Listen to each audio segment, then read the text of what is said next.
And it's time to explore management techniques, specifically how to hire. Well, joining us now is Dr. David Cohen.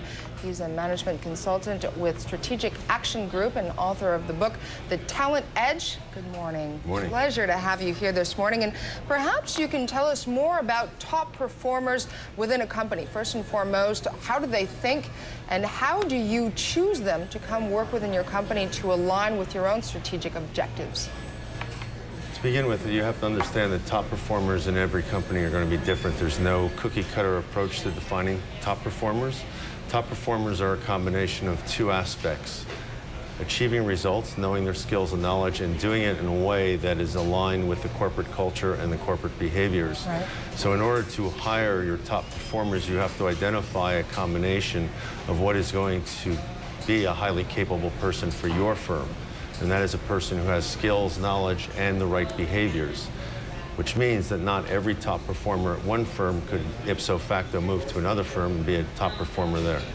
There was a survey done by the U.S. military that demonstrated that historically their leaders have been the smartest and the laziest of the bunch, that these two factors seem to lead to great leaders when it comes to the military, simply because they know how to choose the right people to work under them and that they supported them, and therefore the laziness factor.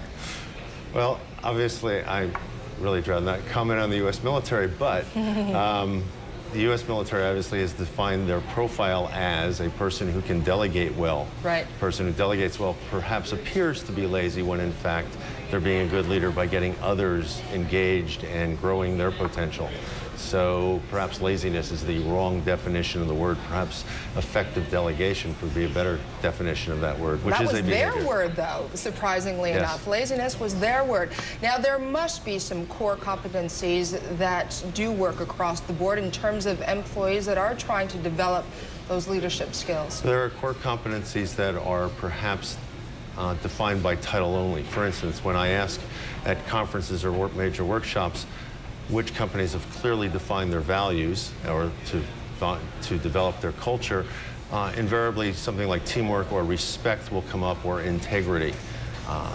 When I ask for a definition of what that means, it means different things in different companies. So therefore, integrity in one organization doesn't mean integrity in another organization.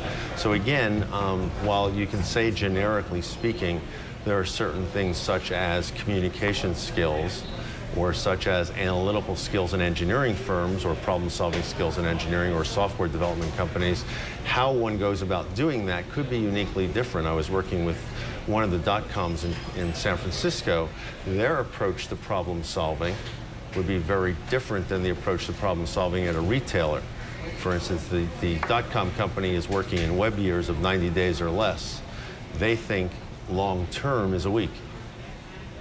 The retailer would think long-term anywhere from 6 months to 3 years. As a result of that, analytical thinking or problem-solving could, in fact, have different behaviors, different aspects to it. Let's bring this into the concrete world. This morning we were talking about the fact that the New York Stock Exchange is going to be affiliated with the Toronto Stock Exchange. What would the top performance criteria be then for them to be able to find synergies together? That's a great question, and that's also probably the foundation of why most mergers and acquisitions have a tendency to fail after 6 months of initial marriage, and that is because the people in one company are uniquely different than people in the other company.